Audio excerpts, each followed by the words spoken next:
আসসালামু আলাইকুম। কেমন আছেন সবাই?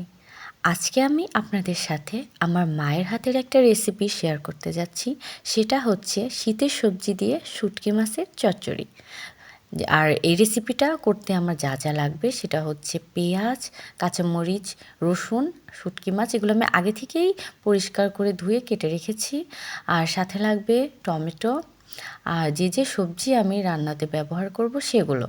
তার সাথে তো তেল, গুঁড়া মশলা এগুলো তো থাকছেই। তো চলুন রান্নাটা শুরু করা যাক। প্রথমে আমি কড়াইটা গরম করে সেখানে আমার পরিমাণ মতো তেল দিব। তারপরে রসুন কুচি, পেঁয়াজ কুচি, কাঁচামরিচ এগুলো দিয়ে আমি খুব ভালোভাবে একটু লাল করে ভেজে নিব। তারপরে আমি সামান্য পরিমাণ একটু পানি দিয়ে নিব, যাতে পেঁয়াজ কাঁচামরিচগুলো পুড়ে না যায়। পুড়ে গেলে খেতে ভালো লাগবে না। তো এখানে আমি পরিমাণ মতো লবণ, হলুদের গুঁড়া, মরিচের গুঁড়া, তারপরে জিরা গুঁড়া, ধনিয়া গুঁড়া, আদা রসুন বাটা এগুলো দিয়ে ভালোভাবে কষিয়ে নিব। খুব ভালোভাবে কষাতে হবে যাতে মশলার গন্ধটা আর না থাকে। আর এই রেসিপিটা আমার আম্মু সবসময় শীত পড়ার সাথেই করতো। আর আমরা খুবই মজা করে খেতাম। আমরা সবাই ভাই বোনরা একসাথে বসে শীতের সকালে ভাত মাখানো দিয়ে, আমার আম্মু আসলে রান্না করতো আগের দিন, আমরা পরের দিন সকালে উঠে ভাত একদম ঝাল করে ভাত মাখিয়ে আর এই শুঁটকি মাছটা দিয়ে খেতে অনেক মজা লাগে। তো আমরা সবাই বোনরা বসে একসাথে খেতাম। আসলে এগুলো এখনও সবই স্মৃতি। এগুলো মনে পড়লে খুবই খারাপ লাগে। যাই হোক, এই তো আমি এখানে শুঁটকি মাছটাও দিয়ে দিয়েছি। এটাকে এখন ভালো করে কষিয়ে শুঁটকি মাছটা নরম হওয়ার জন্য একটু পানি দিয়ে নিব। তারপরে ভালো করে একটু কষিয়ে নিয়ে ঢাকনা দিব যাতে শুঁটকি মাছটা একটু নরম হয়ে যায়। তারপরে আমি হচ্ছে এখানে টমেটো অ্যাড করে নিব।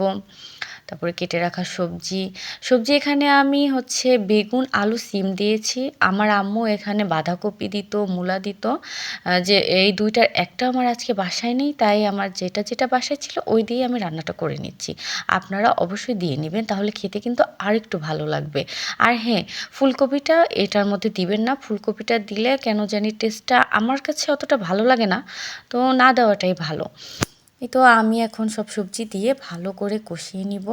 বেশ কিছুক্ষণই কষাবো, যাতে হচ্ছে মশলাটার গন্ধ প্লাস শুটকিটার গন্ধটাও একটু হয়ে যায়, নষ্ট হয়ে যায়। আর হ্যাঁ, আমি এখানে লইট্টা শুটকি ব্যবহার করেছি।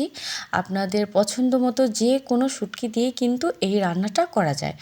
এই তো আমি এখানে পরিমাণ মতো পানি দিয়ে নিয়েছি। তারপরে ঢাকনা দিয়ে হাই হিটে অনেকক্ষণ এটাকে জাল দিয়ে প্রায় যখন একটু ঝোলটা কমে যাবে তখন কাঁচামরিচ দিয়ে ঢাকনা দিয়ে দিব। তারপরে একটু ধনিয়া পাতা, আমার সব তরকারিতেই প্রায় ধনিয়া পাতা দেওয়া হয়। ধনিয়া পাতা দিলে আমার কাছে অনেক মজা লাগে।